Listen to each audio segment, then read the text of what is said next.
What is going on, everyone? Happy Tuesday of the Wednesday, Tuesday. Goodness gracious. Yeah, it's Wednesday. Yeah, the sling threw me off there. But welcome into this episode of the Ryan Ripken Show, February 11th. We got a lot to kind of dive into. If you're seeing and you're watching right now, Zach's in a sling because spring training has started. Yeah. And officially, players are injured. And not just in Baltimore, across the league, but there are 2 injuries in Baltimore, significant ones that we will discuss. And then on top of it, the later part of the show, if you guys saw on X and you see on Instagram, we talked to John Harbaugh just over an hour or so ago. And so we're going to play that full interview for the show for you right here on the Ryan Ripken Show. So if you're new to the channel, hit that like and subscribe button. We appreciate you guys. And Zach, you're actually not injured, correct? No, I'm not. But it's first day of spring training. Injuries, you're not injured one day, you are the next. It's just how it works in the baseball world. Don't have to report injuries. It's a little uncomfortable. But don't have to report injuries until they show up. So it's like the most dreaded time of the year for baseball fans because you're so excited. You're like, wow, the boys are back. Like you're seeing Adley walk in. You're getting all these notifications. Pete is in the building. Kyle Bradish, Dean Kramer, all the guys are back. And you're like, this is so great. And then the general manager starts talking and you realize maybe it ain't all what it appeared to be. So, yeah, happy injury day. The past, 24 hours, and it's going to be for another 24 hours as more teams join. I've seen a lot of Yankee fans dreading the conversation of Cashman and Boone in the next coming hours as well. But everyone's injured. Happy. Welcome back to baseball season. Like you tweeted out, everyone's always healthy for a day at least. Wolf, man. For a day is legit. I wish I was kidding, but that's the reality. And for a lot of teams, right? It's, I guess you're going to be positive with this. It's better it's right now, but it's not news you want to hear regardless. So, again, new to the channel, hit that like and subscribe button. We're live Monday through Friday right here on YouTube, X, and Facebook, and we are on Spotify and Apple and wherever you get your podcasts. But here's the deal, Zach. Let's get into these injuries because this is still like the downtime for us, but it's not fully. So why don't we address if people are trying to put together what is going on and what we're fully talking about. So around baseball, camps kicked off this week. And then Mike Elias talked to the media today down in Sarasota.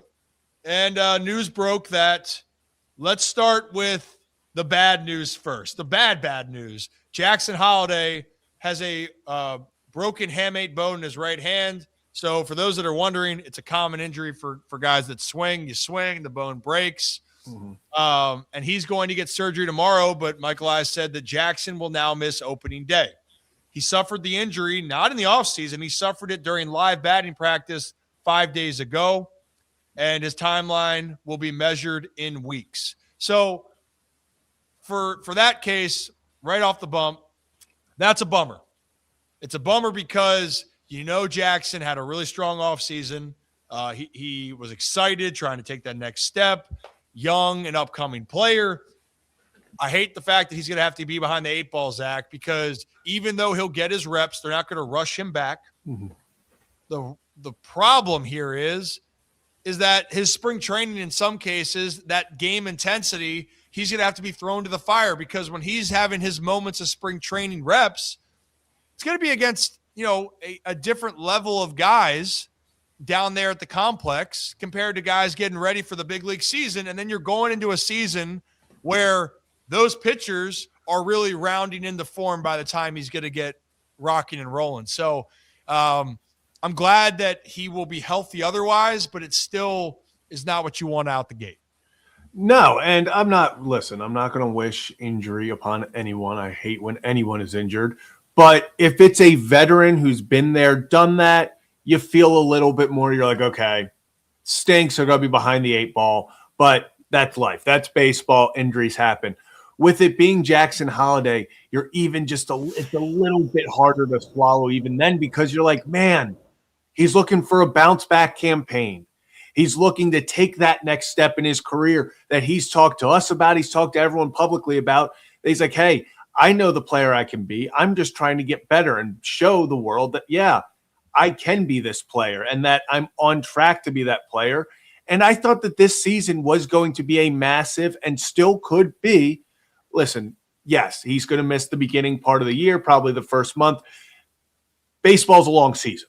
He's going to get his at-bats. He could still play in 130, 140 games. I'm not taking that away. But you felt, like you said, now suddenly his spring training is occurring while other guys have already been there, done that. Okay, you're coming up to the majors. Yes, you got some work in at the complex, but you're coming to the majors. These guys are starting to get in their rhythm. They've had spring training. They're now a few weeks into the season. They have a routine. They know how they're feeling. It puts you behind the eight ball, like you said, and that just sucks for a guy like Jackson Holliday, that you felt at 22 years old, he's coming into his own. The confidence is getting back. He's growing. Like, I think we forget that at times with some of these insanely young prospects. They are still growing at 22 years old. He, last offseason, we talked all about the ground beef. He's bulking up. He's getting stronger. That strength is still adding on. And it just sucks that now he's going to have to start the season, instead of hoping to hit the ground running and be like, hey, I'm going to prove to everyone I can do this. He's going to have to get back into a rhythm, back into a routine, and just kind of fight a little bit harder to start the year. And that's just unfortunate for a guy that I think everyone, including himself, was really hoping to leave a stamp on this season. Yeah, I mean, overall, it's just disappointing. It's disappointing because of all that work that we were talking about, right? And but it's a good reminder. With youth, you can recover a little bit quicker. And also a reminder that Jackson is going to be okay in the long run. This is not something this is not a uncommon thing that happens to hitters. There's nothing he specifically did. It happened, right? It's over. It's happened. He'll get it fixed. He'll be back and rolling. But this does explain a lot more than Zach of, all right, when we're talking about with depth and why you need more depth and why it is so important to have depth. Well, people were thinking, well, that's the reason why they traded for Blaze Alexander, right? Oh, that's the reason they made this trade. Well, not exactly here, right? So Blaze was traded for the day before Jackson got hurt, I believe. I think was out there. So the other reason why they wanted maybe a little bit more depth, they needed a utility guy, but there's another infielder that's banged up in Baltimore. That's Jordan Westburg right there. Jacob Calvin-Meyer tweeted out that Westburg has a right oblique injury. Elias said he's turned the corner and he's expected to be ready for opening day. He might miss the beginning of the Grapefruit League play, but should ramp up after that. So, look, this is why I preach depth about everything. Because remember a few years ago when Corbin Burns was traded and everyone's going, damn, Kyle Bradish, Corbin Burns, Grayson Rodriguez, they're going to be humming. And guess what? Two of those three guys had an injury-riddled season. It was Grayson and Kyle was the one that was actually hurt in the offseason. So, Zach, the Westy thing, short-term, he is going to be A-okay. He is. No. I know a lot of people are going, great, Westy's hurt already. Obliques, they're tricky. You want to make sure you take care of it now. And I hope that he only misses a little bit of time, because he's a guy I want to get as many reps with the bat as possible. Because I don't care what people say.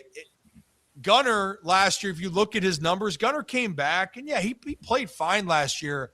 But make no mistake, having the oblique and trying to figure it out on the fly and get comfortable, that took time. That took months. And then that's something that the Orioles don't need. But long-term, Zach, Westburg will be fine. 100% he's going to be okay. But Blaze Alexander, this is the reason why you need a utility guy. This is the reason why you need more depth on your team, because injuries are going to happen. And we thought maybe it was going to be more on the pitching side to start. That's not a matter of if, it's a when. But position players right now, that's what the Orioles are doing. 2 everyday guys for them are dealing with injuries out the gate. Yeah, and with the Westburg thing, like you said, it's disappointing for Westy because he should be back, but it's the lingering effect of an oblique injury and how that can hurt guys throughout the season. And just kind of, even if it's not there, it's there. It's still something they think about. It's something that maybe feels a little off. And even this slightly feeling off can really impact the way you're swinging a bat and stuff like that. So for Westburg, I'm going to say it. I don't care if he misses all of spring training. I know they said, he might miss some Grapefruit League action. I know he is clamoring to get out there. We saw videos of him running sprints today. He is doing everything he can to get back as fast as possible. But for me, it's about, hey, Wesley, I want you at 110%. I'd rather you be a little behind the 8 ball to start the year, but you're feeling good the rest of the year and you're not thinking about it. This is still spring training. And listen, we put a lot into spring training because it is a great opportunity, not numbers into spring training. Those don't matter, contrary to popular belief. But the physical act of being at spring training, getting the body ready, getting those reps in is very important. But for me, Jordan Westburg right now, he's hitting the big leagues. He's been that everyday player. He knows what it's like. I'm not worried about him like I am with the Jackson Holliday of like, okay, he's trying to take that step. We know who he is. My biggest concern is it's all about health for Jordan. Make sure he is 1,000% healthy. That oblique is 1,000% before he starts pushing it, because I'd rather Westy miss a week in April and kind of struggle in April, trying to get his feet underneath him, trying to work through things you work through in spring training. I'd rather him do that, but he's 1,000% healthy than he's pushing it at 95% coming back halfway through spring. And then this is something as the season goes on, it's just lingering more and more. That's my biggest concern. But, get these guys healthy. I've seen some people talk about, I'm not concerned about Jackson Holliday's hand long-term. It's a very common injury. It's, for me, with Westburg, it's just making sure he's 1,000% healthy because, man, you added Alonso, you have Gunnar, you got Taylor Ward, you got Tyler O'Neill, who I know people are not the happiest with, but he is still an RBI guy, a bopper. We want protection around these top guys, the Westburgs, the Hollidays, and it starts with them being healthy. So that's the biggest thing, is get healthy. We talked about it before. The season is a marathon. There are 162 of these. This isn't football where if you miss 5 games, you've missed a third of the season, and now we're concerned. Take your time. The point is to get healthy because we need this team firing all cylinders for the full 162 and not just, we got to rush these guys back to try to get something out of the first week and a half of the season. And that's a big emphasis I want to put on there, Zach. The big emphasis here. And you know what, Zach, for our vertical listeners, come closer. Oh. The bigger part with all of this is the only time that you can try to get right. The only time. Mm-hmm. Because once the season starts, everyone will tell you, 162, you are never going to be 100% healthy from here on out.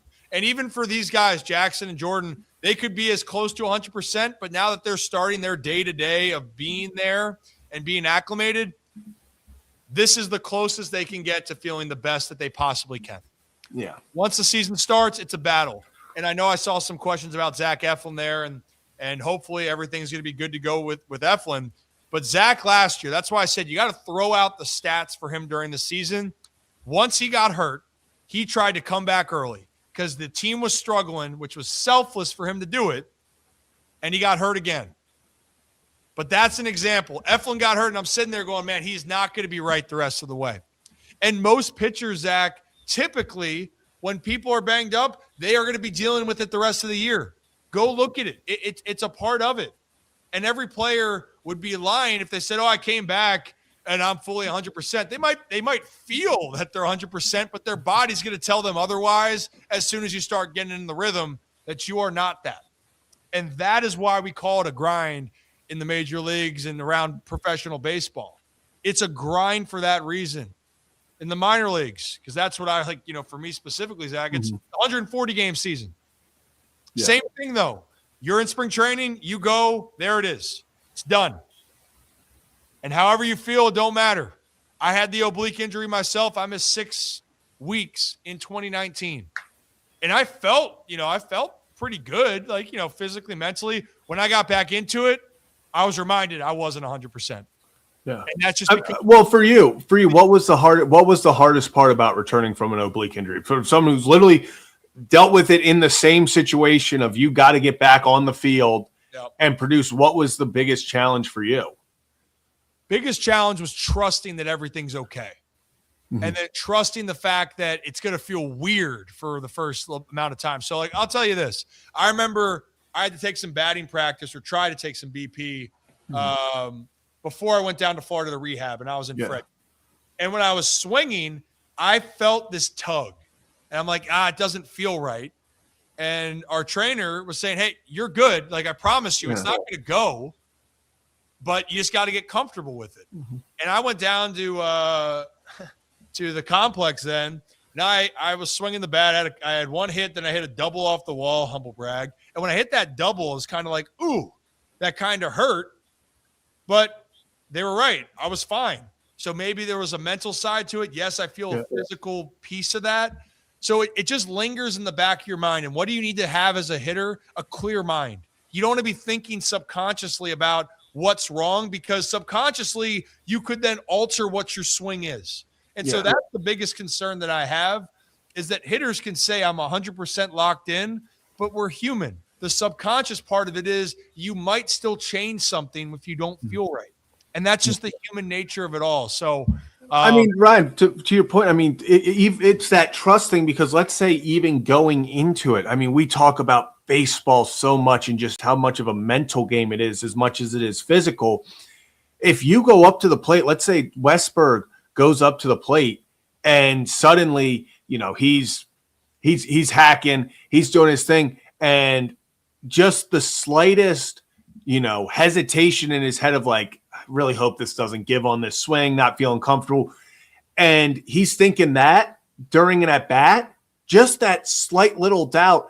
That's the difference between center fastball. You're putting one in the gap and you pop it up, because it's that slight hesitation of like, do I want to go that hard? I don't want to feel anything pop. I think that's going to be the biggest thing, is he might feel close to 100%, but it is that mental hurdle. And that's why I keep saying I'm okay if he misses a ton of time in spring training, because the most important thing we have for Westy is we need you out there, and we need Jordan Westburg, the producer, out there for as long as we can this year, because we've seen the difference in the lineup. Same group of guys when Westburg is in there versus when he's not. It feels like he just rolls over the lineup better than anyone else. He is, in my mind, not going to say he is the best Oriole, but you can make the case. Glue.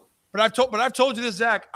There was executives down at the winter meetings that asked me, said, am I crazy to think that Jordan Westburg is the Orioles' best player? And I said, no, you're not crazy for thinking that, but I'm still going to take Gunnar. Gunnar's skill set, what he can do, but most valuable to his team for what he embodies as a leader and what he's done. Yeah, you're talking about glue. It is Jordan Westburg right now. And I think that's the part that we got to understand. And to wrap that up with Westy, he's played 107 games, is the most he's played in the last 3 years, right? That's what the numbers have to go up. Now, his first year, he was just going into the big leagues. He was there, and he was just going to be a part of whatever they asked him to do. The next year, his first year as being a starter, he was an all-star. And he got hit in the wrist, and that was unfortunate, and that ended such a promising year for him, where he came, battling back, but what could have been a really great end of the year for him. And then last year, obviously, he was injured from the start and so many uphill battles. But that's a guy that's going to make a huge impact for this team. So I'm excited to see Westy. I am excited to see Jackson get healthy. But, Zach, this is what happens here, and this is why I knock on wood, and this is why I still think it is so important. And I wonder, with all this happening, and I know Michael I is saying he likes his rotation, and he should. I still think you need one more guy. You need to make it more comfortable. And we've already talked about this other side. We didn't even have the tweet up right now. But I also don't want to flip-flop roles for guys. That's a worry for me, where seeing Tyler Wells is going to come in as a starter. Chase McDermott's going to be a reliever. And again, if that's love it for Chase. Love that for Chase. It's going to be that for them. If that's fully their role for the year, so be it. But then we need to make sure that they are prepared to stay in that, because not everyone can flip the switch, Zach. I've told you this. It's really hard when guys, especially in that role, it's hard to do. And that's why Albert Suarez, what he did 2 years ago, when I say it was one of the more impressive things I've seen, I meant it. And not saying his journey to get back to the big leagues and the professional baseball is the fact that he went from any role in the bullpen to starting games, and not just starting. He would go 5 innings into a ball game. That to me is rare. That's not normal. So you do not want to have to tap into the depth that you have at this moment.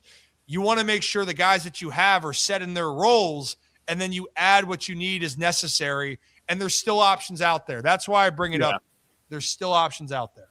Yeah, and I mean, Ryan, it's like you said, like Michael, I don't think Michael Ash lied.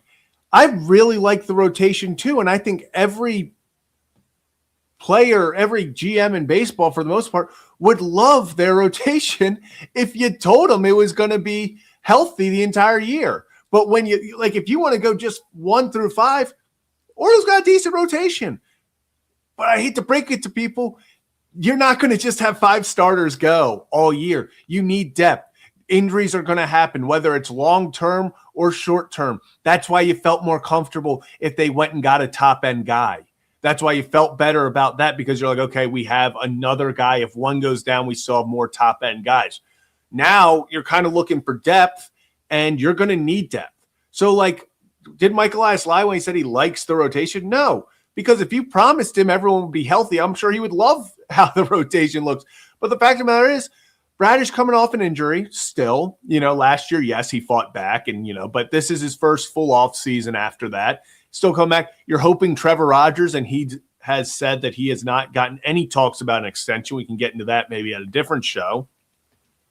There are a lot of question marks. Eflin coming off the IR from last year. He's still trying to feel 100%. Obviously, now we see Tyler Wells. I agree with you. Can Tyler Wells be a damn good starter? Yeah, but I think you need him in the bullpen right now, because I think he can be a really damn good bullpen piece for you. And the worst case scenario is you keep flip-flopping him and put him at a bad spot. So, yeah, and I see in the comments, Shane Boz, another guy, love this stuff, injury history. You need depth, because people are going to get hurt. It's not an if, it's a when. And it's like that for every single team in Major League Baseball. Depth is what wins you the games over the 162. We can talk about, they need the frontline guy who, can get the ball in game 1, get the ball in game 2, get the ball in game 3. Yeah, you need those guys. But in order to go a full 162, that's why before last season, I talked about how much I loved the Morton signing. I thought the Orioles were built for 162 last year. Right. I didn't know about the playoffs because they didn't have that frontline guy. Yeah. But I thought depth-wise, and it was tested, and it didn't work out great, but I thought depth-wise they were set up well for the full 162. Right now, because of that lack of depth after 1 through 5, yes, Povich is there, Wells is there if you need him, Suarez is there, but you'd rather have those guys know their roles and bring in a Giolito, someone like that, to at least have that backup there, that option of, hey, go, we can rely on this guy, and it's not the question mark of Kate Povich or, okay, well, obviously Chase McDermott now, or, Trey Gibson, these younger guys coming up. There's less question marks. I think you need another solid depth piece that you'll feel good about. And I want to emphasize this, and I truly do mean this, and people might not agree. The Orioles right now, with what they have enough to have an extremely strong regular season. And I want to emphasize that. This team right now can win the American League East. You might think I'm crazy with that. You might. But don't look at what I'm saying. Look at what history has shown. The Blue Jays were a bottom third pitching ERA team last year, but they were the number one hitting team. The Orioles were the best team in the American League in 2023, but if you were to tell me that they had this super ultra staff to start the year, you'd be lying to yourself. It's about situational execution. Now, as the season goes on and you want to win a championship now, and you want to get to that level, which is where everybody wants to see the team go, that's where you're going to have to be aggressive with going to get more pieces. And you're playing with fire if something goes wrong. And I think that is the biggest part here, Zach. Bradish, and I went on a rant last night. I'm not going to say if anymore. Kyle Bradish is on the bump. I'm just telling you, he is going to dominate. I will put him against almost any other top-end starter. Not saying that he's better than Skubal or Skeens, but I'm telling you, he's got to go toe-to-toe. I'm going to feel damn good about Kyle Bradish. I don't think people recognize how special he is, and I mean that. Yeah. I've watched it, and I've had a lot of oh-shit moments being around special players. Bradish has it. What fans worry about is, well, what if these guys can't stay healthy? You're right. And if the guys don't stay healthy again, you know what they're going to have to look at? Why aren't we helping our pitchers stay healthy? Because it's more than just their off-season programs. This is about how we're helping them stay healthy during the season.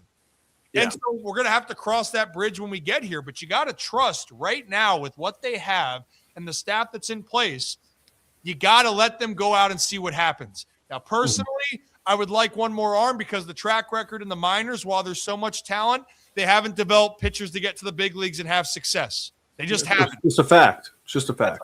That's why bringing in somebody else. But I'm going to emphasize this. You look around at what they can do. This team in Baltimore can make noise. So we're not going to jump to the panic, but we are going to be real of saying depth will keep you afloat, and being aggressive when you have to make moves is what it's going to take you from being a strong team to a contending team. So I think that's fair to say, right? Yeah. I'm not saying, hey, they're World Series. No, they can have a strong team.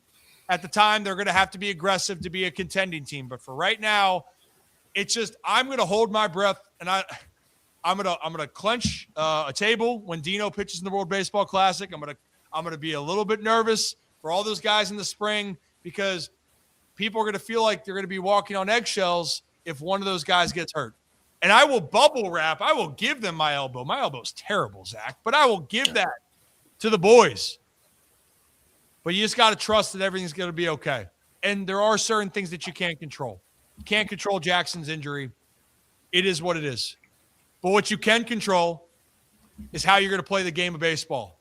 Because one thing that we can all agree on, the Orioles got to get back to playing Oriole baseball. And they got to get back to playing Orioles baseball and figure out the Craig Albernaz way to playing Orioles baseball. That's the focus. And Ryan, maybe this is one final thing about this. Is I feel so much more confident with these injuries because of Craig Albernaz. And people can sit there and be like, okay, why does the manager make you feel better about these injuries that are happening? I don't know if you watched, for those listening, watched the Guardians last year. They put up with a lot of BS. They had people, their top bullpen arms. How about kicked out of the league halfway through your season? How about top guys going on injured list? How about, let's just call it what it is, not the most talented lineup in the world outside of Steven Kwan and Jose Ramirez, but they found a way to work and make it work and win ball games, make it to the playoffs because of what you said, Ryan. They had the way. They knew what they had to do, and I think Albernaz brings that. He's going to sit there and go, okay, we don't have Westy, we don't have Jackson the first few weeks. Let's just say that. Westy might be back, all that. But let's just say we don't have them a few weeks. Albernaz has seen and had to do in real time, how did we just find a way to win a game? Because no one cares in September when you look back at games in April and go, man, that was an ugly win. Oh, they didn't dominate any team. They just went out there and they had to bunt at the end to get a guy, and they won on a sac fly. Doesn't matter. Yep. We saw last year losses in the beginning count the exact same as losses at the end. Go win games. And I think Albernaz is the perfect guy to kind of come in here and establish that, oh, guys are hurt, good. Let's win without them. And that way, when they're back, we're going to be even better because of it. No one gives a shit if you're hurt. They don't. When you play around baseball, they don't. So that's why during the season, when I'm more positive, I guess people say on X, I'm saying no one feels bad for your injuries in the sport. They might go, oh, damn, we're banged up. Well, tough shit. Go play. And that's how you have to view it. And one more thing, I'm going to finish my rant for Kyle Bradish here, and we're going to move on. Okay, Zach, you know this answer, I believe, but Kyle Bradish last year, his ERA was a 2.53 in the small sample size of what he pitched, and he had a 2.75 ERA the previous year in the 8 games. So half a season, he had about a 2.55, maybe 2.6 ERA. Just say 2.55 for this exercise, okay? Mm-hmm. Yep. Where do you think that would have ranked Kyle Bradish in a full season? I'm going to say 7th. 7th, okay. And also, people are saying, well, go back to his last full season. He had a 2.83 ERA in 30 games when he pitched for the Baltimore Orioles and finished in the Cy Young running to win that year. Zach, if we put him at a 2.55 ERA, that would put him 6th best in baseball. The guys that would have been ahead of him so close was Paul Skeens, Tarek Skubal, Hunter Brown, Yamamoto, Christopher Sanchez. Okay? You want to know who he'd be ahead of? Well, I'll tell you. Garrett Crochet, ace for the Red Sox. Freddie Peralta, ace traded from the Brewers to the Mets. Max Fried, ace pitcher for the New York Yankees. Nick Pivetta, who was top 5 in the Cy Young last year in the National League. Carlos Rodon, another big piece for the New York Yankees. Joe Ryan, Logan Webb, Luis Castillo, Kevin Gausman, Brian Wu. Should I keep going with this list? No, Dylan Cease, Jesus Luzardo. What's going through this list right there? Mitch Keller. I mean, I could continue to go on, and there's so many names because that's how good he is. Yeah. So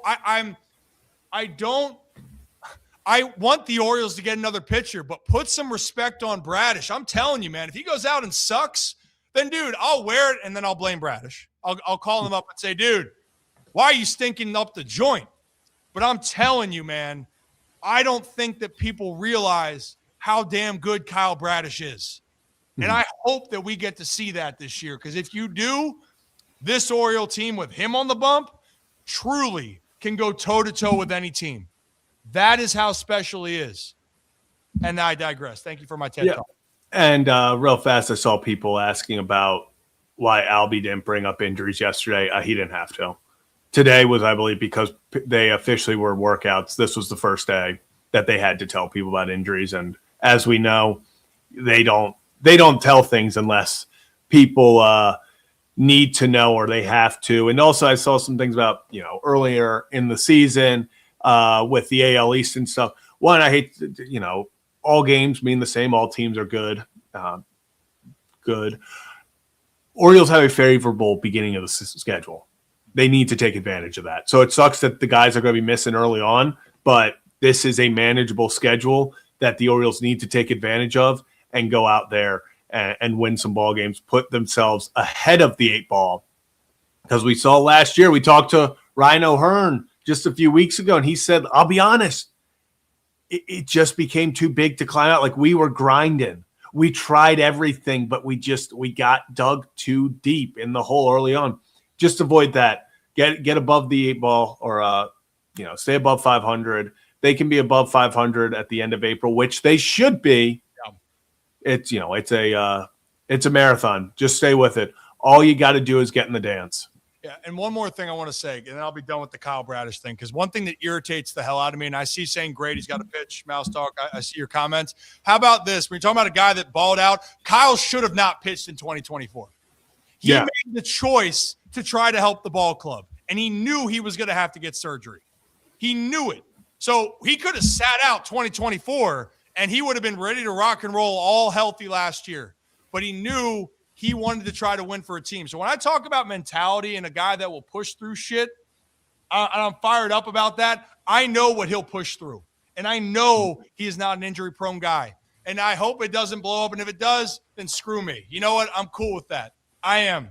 And I know it's not about loving the players. I know the guys, you're passionate about your team, but I just want to give you guys insight into what I know about certain players. And I can't tell you how much Kyle Bradish wanted to help that team in 2024 and how much it sucked for him to know he was dealing and realizing at any moment that elbow could go, and it did.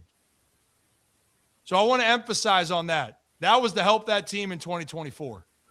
He did it, and they made a choice. And unfortunately, it didn't work out. When he pitched, he was lights out, but it was a ticking time bomb. So I want to emphasize on that.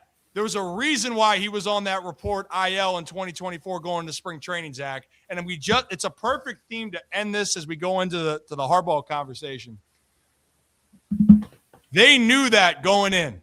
Mm-hmm. They knew that. And when he's saying you're never going to be 100% healthy when you're already banged up, that's a prime example. And I'll leave it at that. All right? So I'm hoping. And I'll just say this. I didn't mention Trevor Rogers' name on that list. If Trevor Rogers is 100% of what he was last year, he will have the best ERA in baseball. If Trevor Rogers was 80% or 90% of what he was last year, he'll be a top 10 pitcher in baseball next year. That's how crazy it can be. But I want to emphasize on this with those guys. There's no excuse this year for anybody. And they know that. I know that. The fans know that, because you know what? What I love about this fan base, Zach, in Baltimore, what I love about this group, they care about baseball. We had Scott Garceau on the other day, Hall of Fame voter, broadcaster for the Orioles. And Scott told a story about 1988, I believe was the year. It was my uncle, or my grandfather was the manager, got fired after 6 games. The Orioles ended up losing 15 more in a row to be 0-21.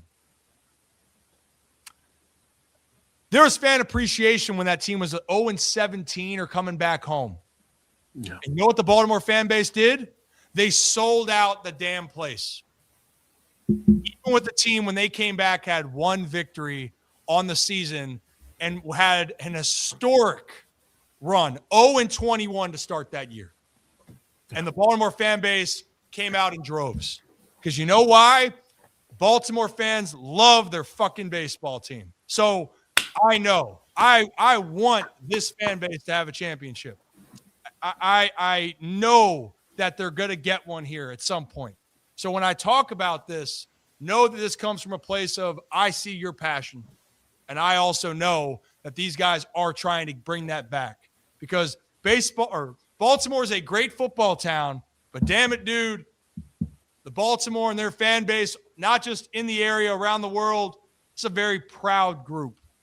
And it runs deep. So that's what I got to say. So if you're new to the channel, hit that like and subscribe button.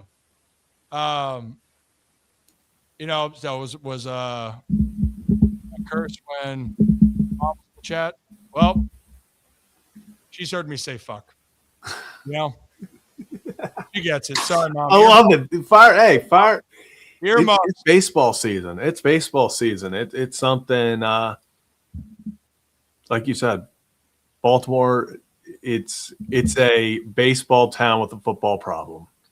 At its roots, it's a baseball town. So it's all about everyone just wants, that's the thing that I always try to tell fans and everything. It's like, fan the way you want, because at the end of the day, everyone in Baltimore wants the same thing.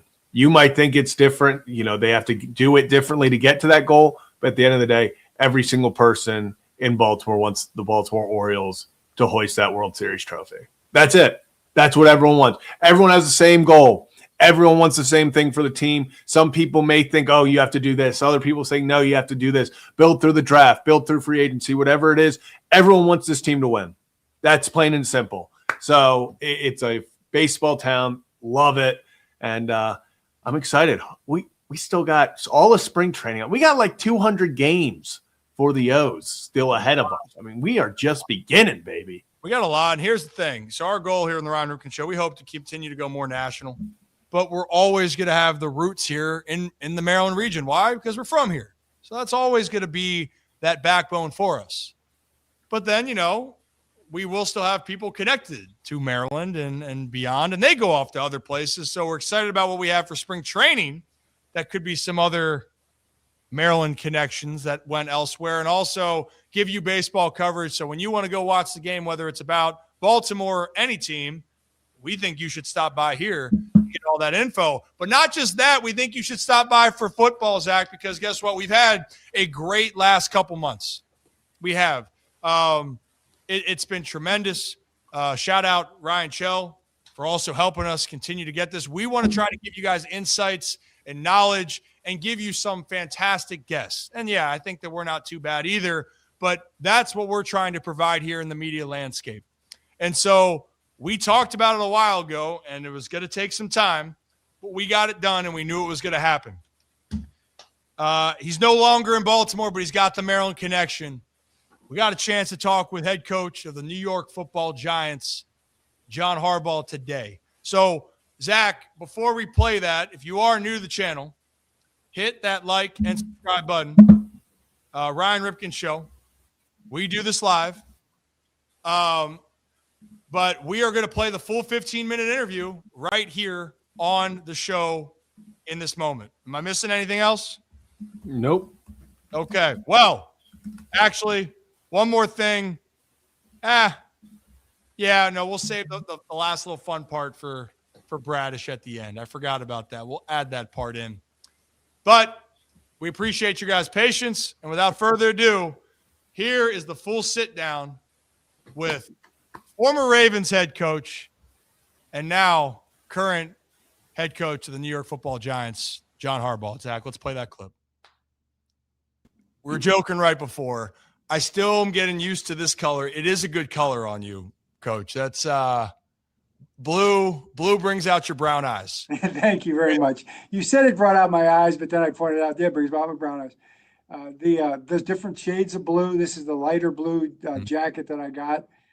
They have the good gear, got a nice logo, and very proud to be wearing the big blue. Very excited about it, and the guys, the coaches, the players, the organization. You know, Ryan, how it is. It's an opportunity that I'm thrilled about. Really love the people and you know what's in front of us, man. I'm ready for the next leg of the journey. Ready and willing, and we already been digging in. I've talked to lots of coaches. You build a staff, it's tough, you know. And Ravens found that out too. It's part of the process, but it's a lot of fun too because you get to talk to so many coaches. You realize how many great coaches there are out there, and just try to put it together like a puzzle so it fits the best. You know, we had Todd Monken on, oh gosh, you know, right, you know, after the season, a little bit after the season, and he was joking, he goes, I don't even know if John's ever going to hire me again. And this is when all the reports are out there. And then, you know, Todd, I guess, has to become a head coach himself, you know, and head up to Cleveland. And it's the business, right? You know, the thing that's crazy for me is all I've known since I was 14 was you in Baltimore. So it's just it's an exciting chapter, which I want to get into in a moment. You know, did it feel like 18 years when the time went? Because I still remember because you still look super young because you're getting up still at 4. You're not stopping the workouts, right? Thank you. Are you still doing the workouts at 4 a.m.? Yeah. And you know, it's crazy because I'm not the first guy in there, which is incredible, man. They got a bunch of early risers here. A lot of traffic here, you know. They get in early, but it hasn't felt like 18 years. I mean, it feels like about 18 minutes, 18 days, 18 months, maybe 18 months. Maybe that's what it feels like. I mean, so much is wrapped up into a football season, even a football game. People come back and they'll tell me stories. Remember when this happened? Remember that play? Remember this situation? I'm like, man, sometimes I was like, I don't really remember it, to be honest with you, because so many other things have happened. I'd like to have someday, pearly gates, I guess I'll get to see a review of the whole thing. But that's what's exciting, is a chance to kind of keep rolling. But it was the best 18 years. It was a career. It was a life. It was just wonderful friendships, great relationships, players, coaches, people in the building who I love, always will. Friends, so many friends, the Ripkens. I mean, come on, man. I got to be friends with your family. Got to sit at baseball games with Cal Ripken. He called me off a foul ball. just for the record to make sure we know the story on that. But yep, it's true. Sort I of, was gonna say that sort of true. the communication was poor on that video. Yeah, it was, but you could say it was good too because no glove, cricket, ball coming down back at you. It might have been a smart decision at the end of the day. I don't know, but I'm just that's an example of how just great everything was, and I'm proud of it, happy for it, no regrets, ready to move forward. With that being said, because this is kind of, I'll wrap it in, and we'll head on to the next chapter here with New York. But when I look at this, the body of work for you, not many can say they're going to be coaching now, head coach for almost 2 decades. Like, that's the pace that you're on right now. So you see things that others don't from that lens. You've also gotten to see the evolution of people like Mike McDonald now going to win a Super Bowl. You've seen then Jesse Minter now, who's in Baltimore, but he was a part of your staff. It was almost like a little reunion. I had Gary Kubiak on, and Kubiak said him coming to Baltimore to work with you and the organization was so impactful for him. And then he went to Denver and won the Super Bowl there. With some of those guys, maybe just because of the recency with Mike Mack and Minter, how does that make you feel seeing them go on? And obviously they're having success or having these opportunities because of their great skill set. But what's something that people should know that you've seen from your eyes under your coaching tree all these years? Right. Well, you don't think of it when you're in the hunt. It was always about being the best we could be at any given moment. And bringing Gary on board in 2014 was incredible. What a great football coach, and what a great year we had on offense. And, Mike is just out of college, brought him in because we really were impressed with him and thought, man, this guy could add something to us right now. We weren't thinking necessarily that he was going to be a Super Bowl winning head coach. But you didn't think he couldn't, and Jesse Minter, I've known him since he was 10, 11 years old. For 3 years, he followed me around like every day. I feel like, he was like attached to the hip, but he was a coach's kid. Like Jim and I did the same thing with our dad because I coached for his dad at Cincinnati, and he was there every day. And then when I left and went to Indiana, the guy that took my job was Mike Tomlin, so he was with Mike Tomlin for another year. Mike was there for a year, then he went to the NFL. And I was at Indiana for a year and went to the NFL. So it was just like, man, this kid, it's in his DNA, and not just that, but he's smart. He works hard. He's got great people skills. He's had success. Went to Vanderbilt, went to Michigan, out to the Chargers with my brother.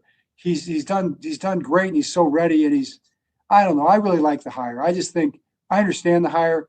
There's a lot of speculation. Okay, what direction do they go? And I was following it. I'm interested, of course. And they bring in Jesse. I'm like, okay, I get it. Now the Ravens are still the Ravens in a lot of ways, and all the things that were built stand probably. And I think Jesse will put his stamp on it. His personality, everything he does. It'll be Jesse Minter running the show, and he'll do a great job. And yet the values and principles go back through his time in Baltimore, Michigan, Baltimore, Chargers, and then back all the way to his dad, in Cincinnati, and following a couple coaches around that became head coaches in this league. It's crazy. How could you ever say that's going to happen? But that's the way God plans things. I mean, life goes in ways that you could, if people wrote it in a movie, nobody would believe it could even be true. And here it is. Fiction is stranger than reality. Is that the old saying? Yeah. So reality is stranger than fiction. There it is. There it is. There it is. Right. So, I'm proud of Jesse, and Mike McDonald, same thing. I love Mike McDonald just like I love Jesse and Mike. Mike and I were side by side for many years in different roles as he grew his way through, and then coming back. Mike remind everybody that he took a lot of criticism for that hire when it happened. A lot of criticism. No, he's bringing his friends back. All that. Go out and hire somebody from the outside. Then we started off rough. And Mike stuck by his guns, and I stuck by my guns, and the rest is history. So, some of these guys need to write those articles, about, the I was wrong article that, they forget to write. They need to write that article about Mike McDonald. So, I'm proud, man. I'm proud of those guys.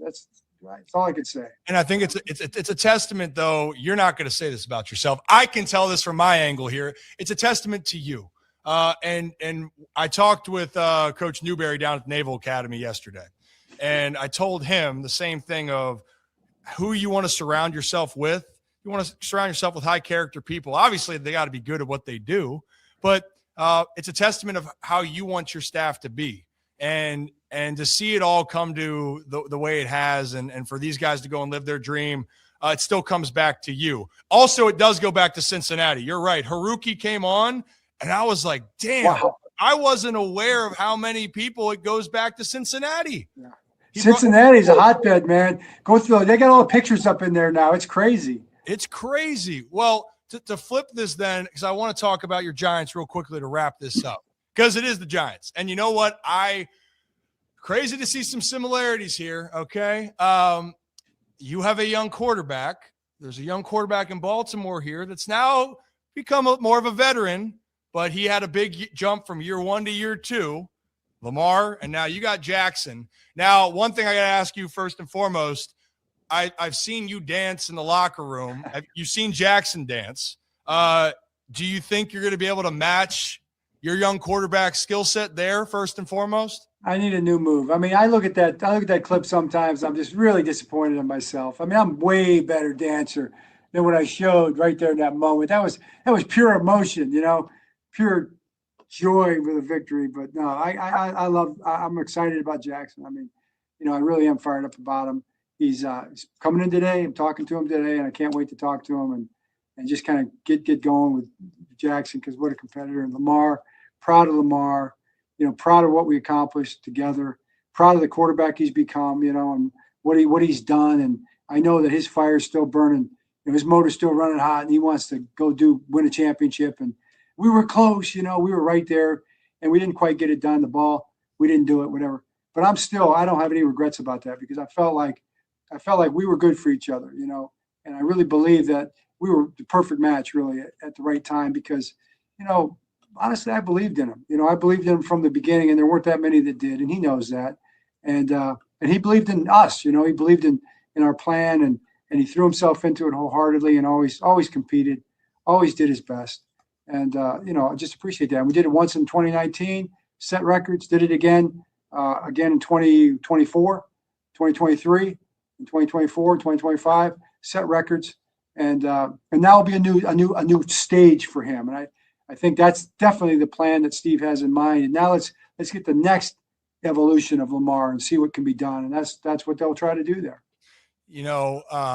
I feel like in some ways, Coach, you try to defend yourself of this. And I'll just say, for me watching it, the offenses were humming. And to see that as a fan, I'm so proud of what's accomplished. I know the standard in Baltimore is winning the championship. That's also because of what you guys built together over those years. It's special. Winning's hard. Big reason why you're brought in is to help bring that energy to New York and to try to create something where the Giants have this long storied history. I mean, it felt like this was a match made in heaven for you going to the Giants, closing of one chapter. The blue, you know what? I'll rep that powder blue when it's not you're facing the purple and black here. So if you get a size XL, I'll wear one. Okay, just to throw that out. But what's something then that people don't know maybe about with this Giants team? You got a nucleus. Just talking with Pat and Dion before this, they said, man, Harbs is bringing an energy, and it is contagious. Is there anything else that people don't know about John Harbaugh that is going to really help make this Giants team what I think, which I'm excited, is going to be one of the teams that people need to watch in 2026? That's a great question, Ryan. I just think it all happens organically. I mean, I'm going to be who I am, and not be making any apologies for it, because, I love football, and I love my family, and I love my football family, and I love being around those guys every single day doing football, to the best of my ability, because that's what we do. And if I'm driving into work, I'm thinking about it. And if I'm driving home, I'm thinking about it. What am I thinking about? The team and how we can be better, and the players on the team. Or I'm thinking about my family, my wife and my daughter, and maybe I'm thinking about my brother sometimes. And that's about it. That's all I really think about. Definitely not about golf, as you know, because I think you've seen me swing the golf club. So that doesn't get much attention. But No. we got a bunch of guys that want to be great, and we're going to go fight for it. That's it. That's all. There's no mystery to it. People have watched the Ravens for the last 18 years, and they know what to expect. Yeah. So that makes me kind of proud, because that doesn't just happen. It's not magic. It's not the building or the bricks or the stadium. It's not the uniforms. It's what goes into building teams. And so when people say, well, that's what we expect to see from a Ravens team the last 18 years, I'm pretty sure that's what they'll expect to see from a Giants team. And that's what we plan. We don't plan to disappoint anybody. We plan to make sure that we give everybody exactly what they expect to see. Well, I'm excited for it, Coach. I always, when I message you, I mean it. I am excited for you. I always want the best for you. You've been so good to us. You always got a place here in Baltimore, and you always will be a part of that with the Ravens. But I'm excited to see the Harbaugh era in New York. I think it's going to be a lot of fun. And if it's okay, I'd love to pay a visit to you guys up there and see how things are running, if that works. But I ain't getting in the weight room with you. Come on, man. Come on. Don't kid the fans out there. Don't kid. This guy's a legit athlete right here. This guy's a massively great athlete. So, no, man, but you and your family and what you meant to us, and just the graciousness, your whole family. And it's just been unbelievable. And then the Baltimore people, man, I mean, we will always be a part of Baltimore. It's always going to be a big part of who we are and the friendships we have. Everybody out there knows us, the friendships that we have and how much we care about people there. And, hopefully I'll be welcome on a few of the golf courses in the future, right, left, go. Hey, I got a bunch of golf balls on golf courses all, around the area. So they're still in the weeds somewhere. I couldn't find them. That I can imagine. Okay. So I'm going to work on trying to get to 5 bills or whatever the hell you're squatting in the, are you squatting like 450 still? No, I mean, that's the certain type of a bar. The normal bar with the bar in the back, I could probably get about 275. You could do that in your sleep. I don't know about that. Okay. You know what? All right. I will, one of these days, I will come out and work out with you up there in New York, and you're going to kick my ass, and that's okay. I'm expecting it. All right. But Coach, I appreciate you, man. Thank you. Thanks, Ryan. You got to unmute yourself. I'm unmuted now. Is that better? So that was John Harbaugh. For me, in ways, Zach, what I tried to mention, it is strange on a personal level. But I think everyone understands there's a move that it is the best thing moving forward for everybody. I love what he talked about with Jesse Minter and Mike McDonald. I love that he has all the appreciation for Baltimore because this organization and Steve Bisciotti, the owner of the Ravens, they gave him an opportunity that allowed him to get to this position and make those moments. And I know that maybe right now it's fresh where people are really frustrated on, quote unquote, ruining opportunities to win or ruining the chance to win a championship.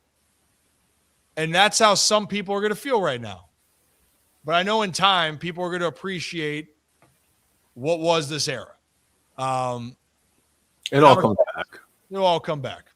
Yeah, and it's weird. Like, sitting in on that interview, we both spoke with Harbaugh a little bit beforehand as well. Like, it's weird because you sit there and I'm hearing my coach and I'm seeing my coach, and then you look at what he's wearing and you're like, that's not my coach anymore. Like, it's so weird to see Harbaugh in that Giants gear, to look at him and hear him talking about, we, and that we is not Baltimore. It's the New York Giants. Like, that still is going to take getting used to.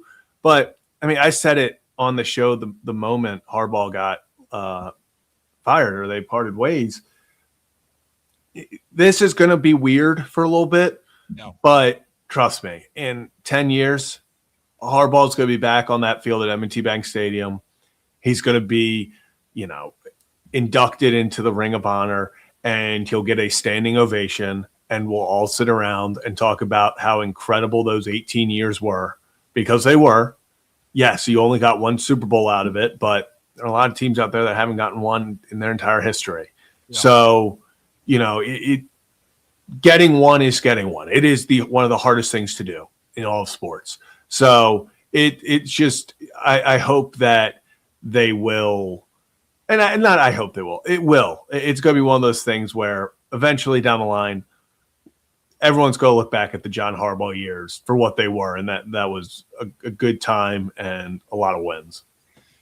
And the reality of it too, man, this is the business of it.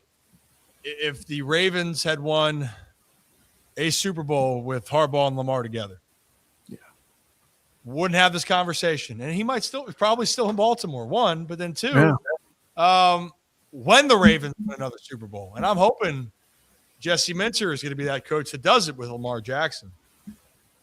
Then a lot of people are going to start to change that narrative in a short amount of time.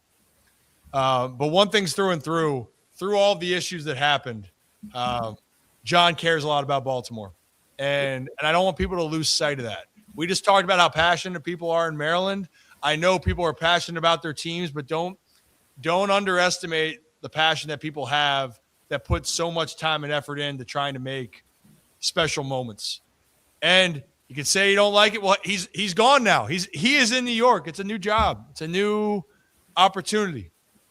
But when I said in the interview about saying an energy that's infectious, just talking to a few Giants people so far, they're saying it's bringing something to them that they hadn't, that is a whole new level that for Giants fan, it gives them hope. And that's what John's trying to bring. So I hope the best for him, hope the best for the Baltimore Ravens. And when they play each other, the purple and black here, still going to have that in favor, so he can have all the luck up there with the Giants, just not when they got to play that team down in Baltimore still. So, and if you are new to the channel, hit that like and subscribe on Ripken Show. We do this live Monday through Friday right here on YouTube, X, and Facebook. So, yeah, good stuff. Good stuff. To close it out, Zach, because I meant to talk about it before. After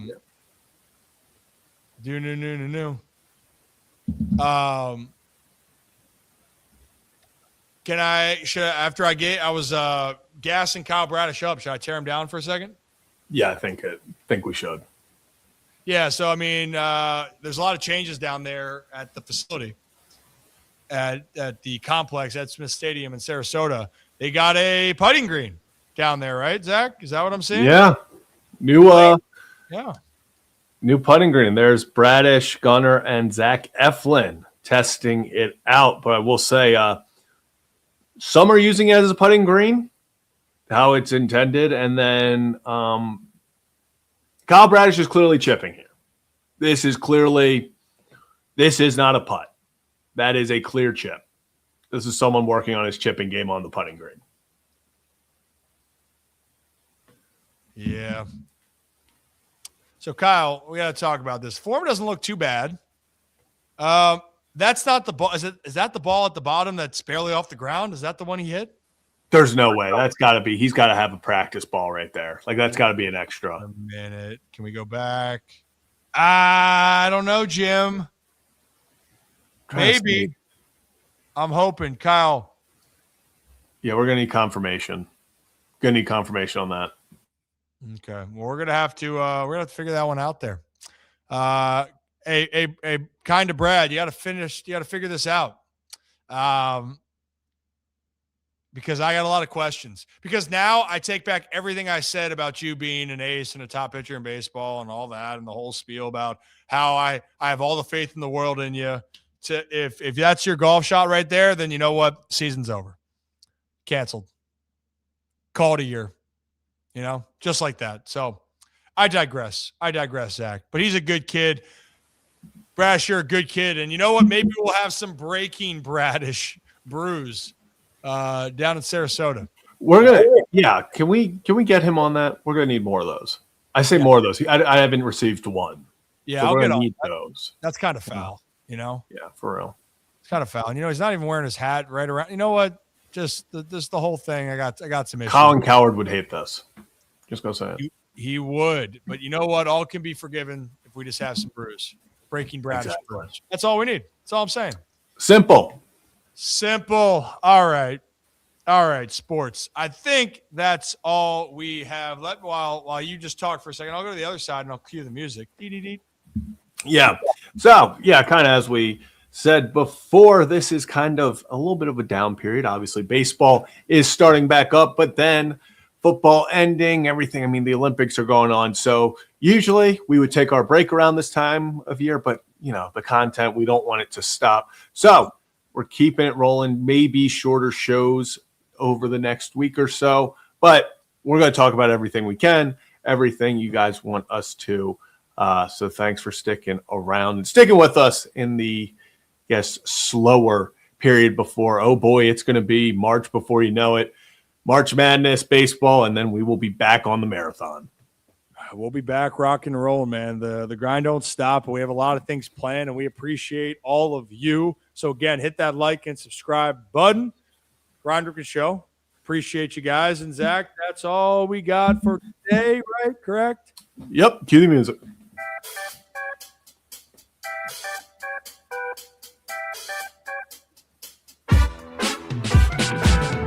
As always here on the Ryan Ripken Show, we appreciate each and every one of you. As always, have a day, have a night. Come back and join us tomorrow. I think it's Thursday. The Ryan Ripken Show will be live right here on YouTube, X, and Facebook. See you guys.